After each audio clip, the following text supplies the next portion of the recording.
ইনফার্টিলিটির main cause একটা মহিলার জন্য যার ৩৫ বছরের কম বা ৪০ বছরের কম। মেইন রিজন হচ্ছে ইনফ্লামেশন।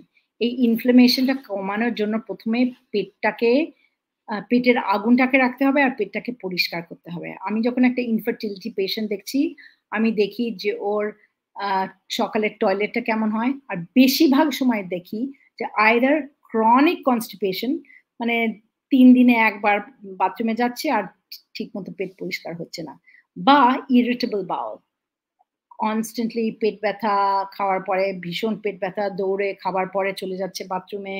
তারপরে আ আ মানে একটা পেট খারাপের মতো একটা ভাব হয়ে যায়। যা তা কারণে একটু রাগ হলো, একটু কষ্ট হলো, একটু আ দেরি করে ঘুমোলো বা একটু দেরি করে ঘুমোতে গেল। দেখে যে ওর বাথরুমে যাওয়ার একটা আর খুব গন্ধ পায়খানা এবং পরিষ্কারের থেকে বেশি মানে একটা ছেঁড়া কাগজের মতো পায়খানা। একটা শক্ত কাঁচকলার মতো যে বেরোচ্ছে সেইটা নয়। তো ওই মহিলাদের যে পেটটা পরিষ্কার নয়, আমি দেখি যে ওদের বডির মধ্যে আয়ুর্বেদে বলে আমা। আমা হচ্ছে আনডাইজেস্টেড খাবার। ওটা বসে আছে। পেটটা পচে যাচ্ছে কারণ পচা খাবার পেটের মধ্যে বসে আছে বেরোচ্ছে না।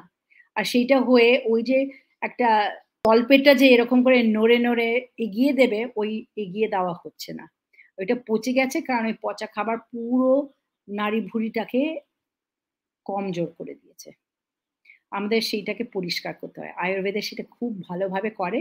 আমাদের ৪ রকম ৫ রকম রেচনা বলে আ ওষুধ আছে। মানে সব গাছ ফলে থেকে ওষুধ। তো ঠিক কোনটা দিতে হয় সেইটা ডাক্তারের কাছে গিয়ে ১০ টা প্রশ্ন করে যদি নাড়ি দেখে তাহলে নাড়ি পরীক্ষা করে ওরা দেখবে যে কোন ওষুধ দেওয়ার দরকার। আমরা দেখি যে যখন ওইটা দিয়ে তারপরে আমরা ৩-৪ সপ্তাহ ওই ওষুধটা দিই আর পেটটা পরিষ্কার হয়ে যায়। তখন ওই মহিলা যখন বলে যে আমি সকালে উঠলাম আমার অতটা ক্লান্ত লাগলো না। বা বলে যে, আমার যখন মাসিক হবে আমার তখন এত ব্যথা, এত যন্ত্রণা, এত মন খারাপ, এত মুডি হয়ে যায়। এবার আমার আরম্ভ হয়ে গেল আমি জানিই না যে আরম্ভ হবে। এই যে একটা সাইলেন্ট আ আরম্ভ হলো মাসিক এটা একটা খুব ভালো সাইন। আর তার ১ মাস ২ মাসের মধ্যে আমরা দেখি যে ওর আ ফার্টিলিটি টা বেড়ে গেছে। অস্ক্লেপিয়া হেলথে রয়েছেন নানা ক্ষেত্রের বিশেষজ্ঞ ডাক্তার যারা আপনার সমস্ত চিকিৎসা ঘটিত সমস্যার সমাধান করে দেবেন অনলাইন। মাত্র কয়েকটি ক্লিকে বুক করে ফেলুন ডাক্তারের অ্যাপয়েন্টমেন্ট। ডাউনলোড করুন অস্ক্লেপিয়া হেলথ। ভালো থেকো।